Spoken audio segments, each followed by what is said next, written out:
বললেন যে আমাদের নেতার দেহ মুবারক আমরা আমাদের মতো দাফন করব, তার সমাধি থেকে উঠিয়ে। নেতার দেহ মুবারক দাফনের মধ্যে নেতৃত্বের জৌলস আছে।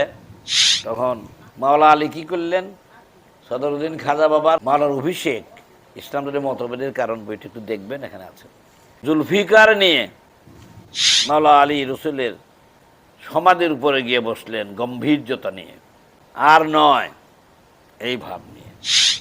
কিছুক্ষণ চুপ করে থেকে উপস্থিত জনতাকে হযরত আবু বকর বললেন, আমি রসুলের কাছে শুনেছি এমন একদিন আসবে আলী জুলফিকার নিয়ে মাটির ঘোড়ার উপর সওয়ার হবে, ওই দিন তার সাথে যারা দ্বন্দ্ব সৃষ্টি করে মারা যাবে তারা কাফের হয়ে মারা যাবে।